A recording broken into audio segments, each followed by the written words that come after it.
This is the Rays POSTCAST, your instant game reaction for the Tampa Bay Rays, part of the Locked On Podcast Network.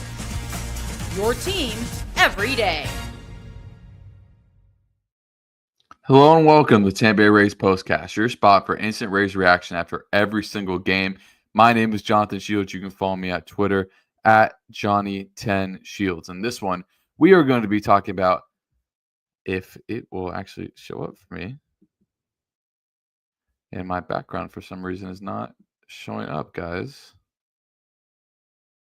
And, okay, some technical difficulties. But anyway.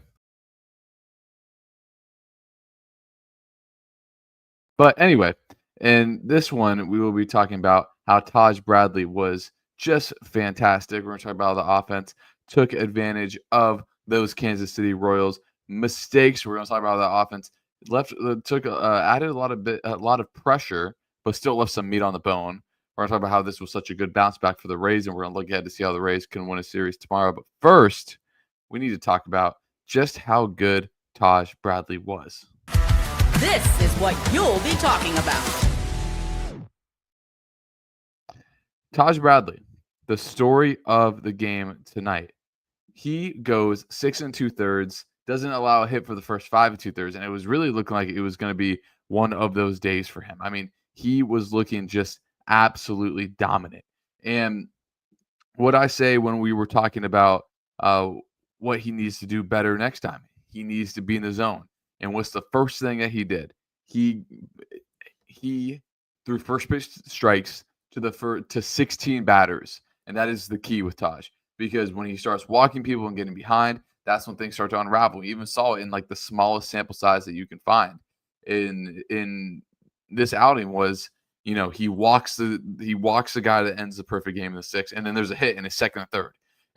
But we see Taj quickly kind of recollect himself and then goes on and kind of dominates from there. So, I mean, we talk about a guy that was being, out just doubted by everyone, including me. I said it might be a good idea for him to kind of be sent down and reset because, he has ace level stuff, and then he kind of just reels you back in with one of these dominant outings. So it speaks to the mental toughness that Taj has. It speaks to kind of the work ethic that he has to go to work with Kyle Snyder and go back and work on the craft and goes what works. And it's not like he was doing anything crazy, right? He wasn't changing up pitches. He wasn't throwing anything new. It was the same stuff, but he was just way more efficient with it. And it led to him being dominant like he was. So, I mean, his final stat line, 6 2/3, 2 hits, 4 strikeouts. Like, we've seen Taj give that 10 strikeouts. So 4 strikeouts, not like he was blowing anyone away, but it was the kind of the special timeliness on some of those strikeouts that were big and not allowing his mistakes to kind of snowball into even more and more, which we've seen recently for him. So again, super happy for Taj. He was just beyond fantastic tonight, and talk about more than anyone, he needed a bounce back. So it was super, super good for him to be able to get that. So we'll talk about a little bit more about Taj later, but let's get to the offense. So I thought the Rays just put great pressure on all night, and I thought they could have added more. They ended up just going 2 for 10 with runners in scoring position, which, is something that the Rays have been really good at this year. But for them to be able to put up that kind of performance, I mean, to be honest, this game was a domination. I mean, the Rays were 1 out away from another shutout. This was just a complete performance, and it starts with our turning point in this game. Time to reveal where the game was won or lost. It's the turning point. It's the Danny Jansen home run in the second inning, because there was only 2 outs, right? And everyone kind of is holding their breath when the ball goes off the bat. It's like, is that going to have enough? Is it going to have enough? But it was a really good job by Cabby, who I didn't realize his numbers on the road were that drastically different than at home. I mean, he hits right around $150 at home. He's like 280 on the road. He had another 2 hits today, but he gets on with 2 outs. And then Danny Jansen, the Rays catchers, Danny Jansen this year has 8 home runs.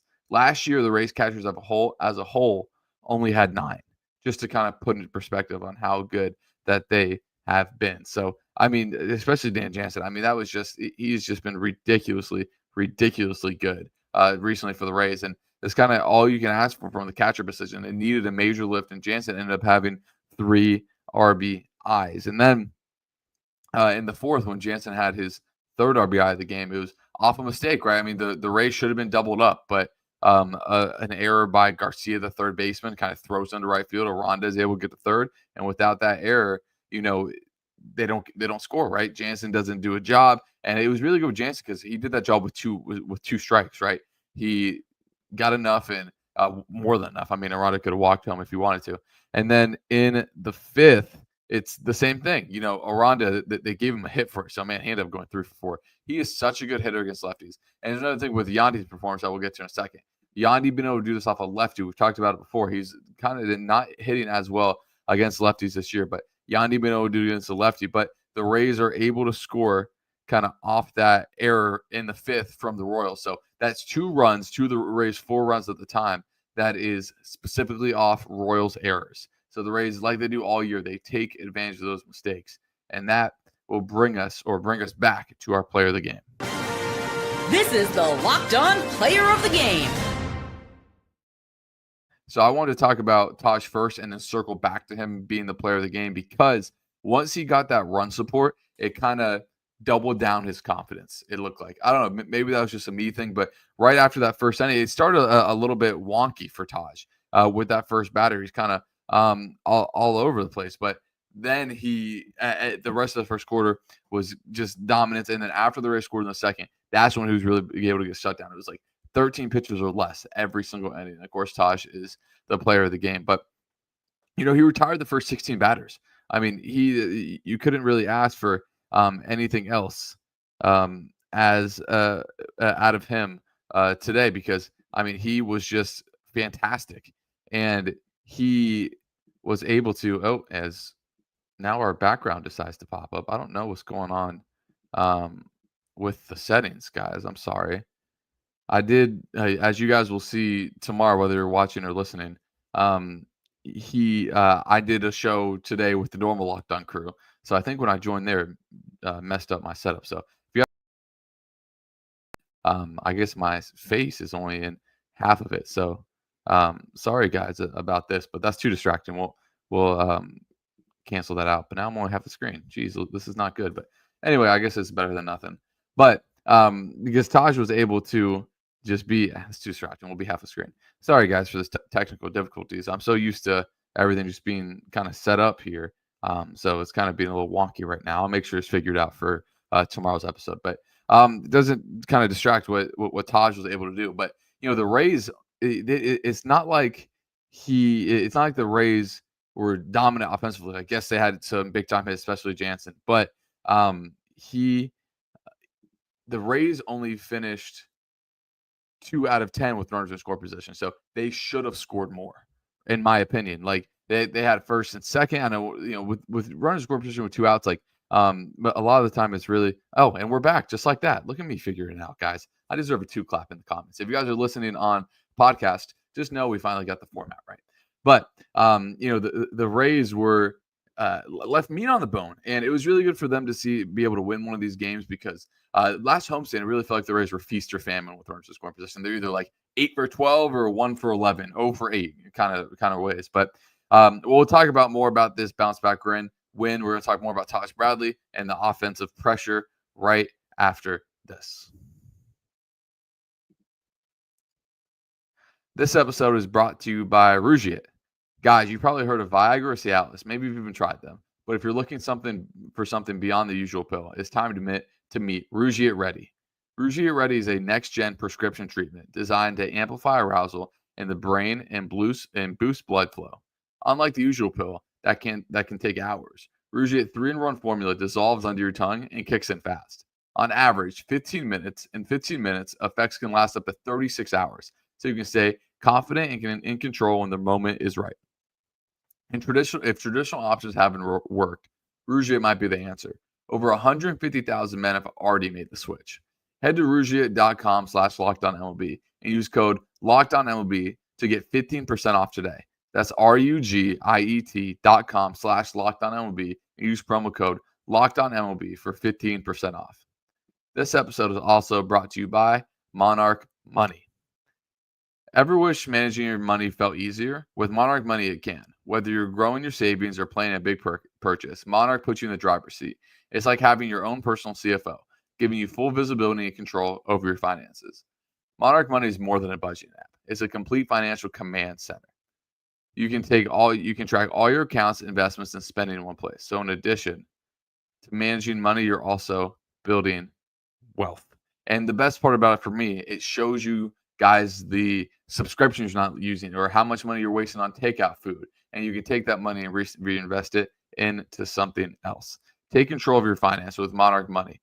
Use code LOCKEDONMLB at monarchmoney.com for 50% off your first year. That's monarchmoney.com, code LOCKEDONMLB for half off your first year.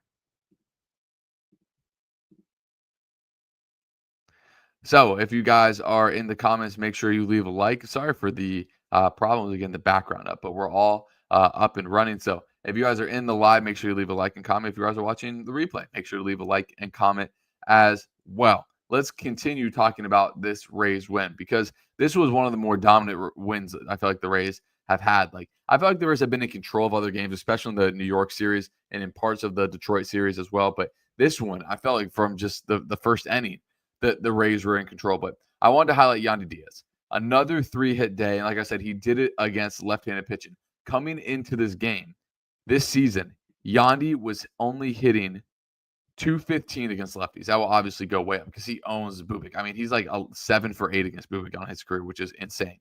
But I mean, he just set the table. I mean, his first two hits, 114 off the bat, 113.7 off the bat. He is absolutely rolling. His hitting streak is up to 14, and now he has had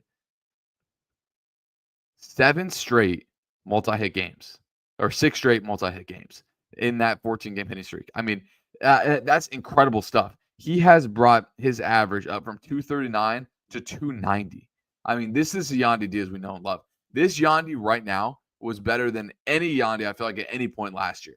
Maybe that's just me, but I remember being pretty disappointed in Yandy for a stretch. But, you know, Yandy was obviously consistent last year. He always is. He's always had a super good, you know, strikeout to walk ratio. He very rarely strikes out, but, you know, it's tough to get back to that 330 that he hit in 2023, obviously. But, you know, what he's doing now is the closest I think he's been to that, if that makes sense. I mean, he has just been absolutely fantastic lately for our beloved Stingrays. So those are a few I wanted to highlight. Obviously, Aranda, who coming into this game, I talked about how well he hit lefties and why it was super confusing why Morel pinch hit for him the other game. So coming in this game, he's hitting 288 against lefties. That's going to be up over 290 now against lefties for Jonathan Aranda.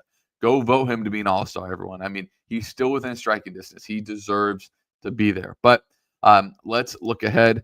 And as we look ahead, we talked about how good is it for the Rays to be able to bounce back, right? We talked about it before, how the Rays have really not let one loss turned into 1 or 2 during this stretch of now like 31 games. They've only lost back-to-back games once. And then after that, they immediately followed up by winning 4 in a row. So the Rays have just done a fantastic job by not letting their losses spiral. And we have quite the pitching matchup tomorrow. It'll be Drew Rasmussen versus Michael Wacha.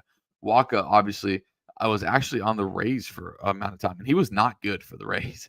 He had over a 5 ERA, and he really turned around his career. He went from 2019 to 2021 having a 4.76, 6.62 ERA, and a 5.05 ERA. And obviously with the Rays, he started 23 games. And, you know, that's the year the Rays actually made the playoffs. But I remember Michael Wacha not being good. And, you know, in the postseason that year for the Rays, he pitched one game and gave up 6 earned in 2 2/3. So I rest my case. But with the Royals, he's kind of turned around his career. So his last time out, he was really good after kind of back-to-back rough starts. Last time out against the Rangers, he went 6 innings, 2 hits, 1 run, 5 strikeouts.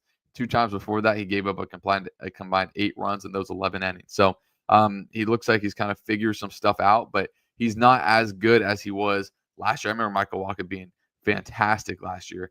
His ERA is actually better, but to me, from like the eye test and what I've seen out of him, is not as good. So he pitched against the Rays twice last year. He went 1-1 against them, but he won the start on July 3rd. In that outing, he went 6 innings, just 2 hits, 1 run. So if we go back and look at that game, a lot of guys that are going to be in the lineup that were in the lineup last time are going to be in the lineup again.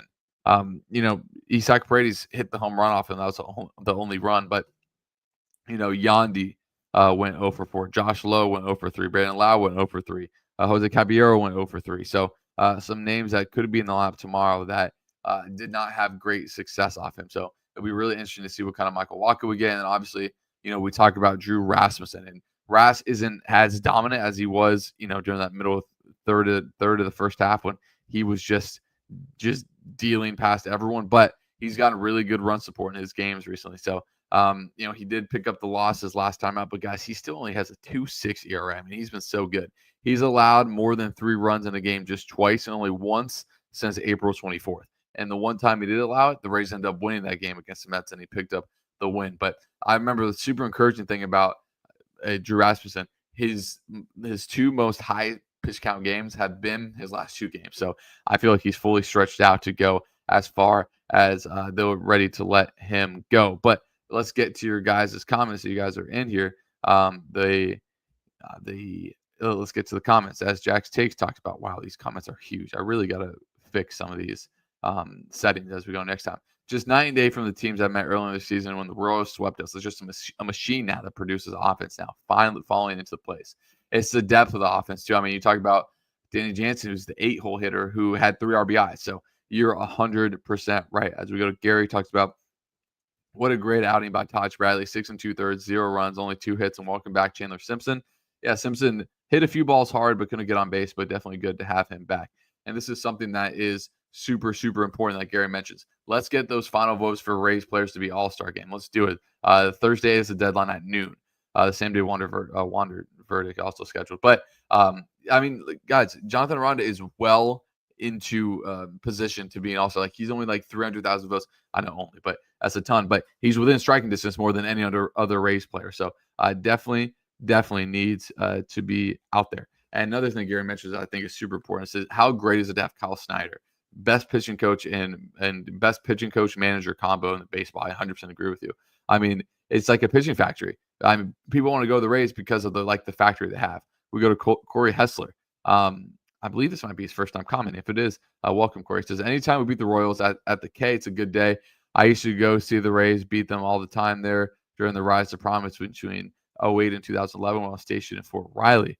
If you're in the military, we're in the military. Thank you for your service. But 100% it is fantastic to see the Rays beat the Royals, especially because someone mentioned earlier how the Royals were 1 and 2 teams to sweep the Rays this year. So again, not letting this loss spiral, getting off the off day, and they just played such a complete game. Like I said, I really, really think that they dominated. As Jeremy talks about, it's a solid beginning to the road trip. I 100% agree. As we go to Rays outlet, he says, I love having Chandler Simpson and Jake Mangum both in the outfield. And I thought the Rays is something super interesting that they started Simpson in center and not Mangum. And, that was surprising because when Simpson was up, a lot of the time he played in left, So tomorrow they're both going to play, and Josh Lowe is going to join him in the outfield since it's a righty. So it's going to be interesting to see if they just stick with Chandler Simpson and center. So I really think that's what the plan is. So super good to see him being able to stick there to see how his defense progresses. We go to Douglas. Says, so happy to see Taj with a great outing. I was calling for a reset in Durham. Hope it continues. If not, Joe Boyle is ready. It's kind of the luxury of the Rays have, but I think everyone was. And I wasn't doubting Taj's ability.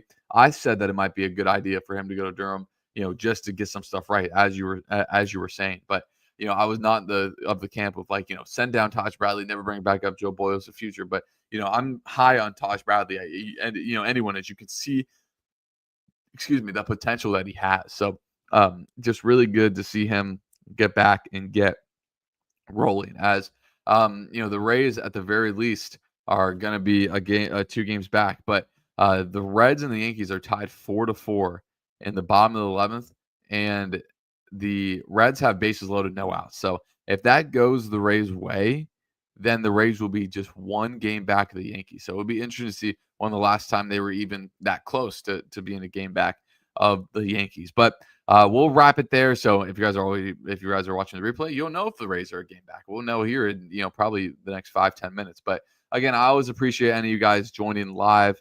My travel schedule is going to start getting crazy, so you're not going to see this background probably honestly only about one time or over the next 3 weeks. But the grind never stops. So thank you guys for sticking with me through the weird background problems earlier this episode. Happy we got it all figured out. So if you guys watch all the way to the end, make sure you leave a like and comment. If you guys watch the replay, listening on audio, make sure you like it. If you're listening on audio, make sure to rate it 5 stars. Again, I appreciate every single person that watched, listens, subscribes, anything, and I will see you guys tomorrow night.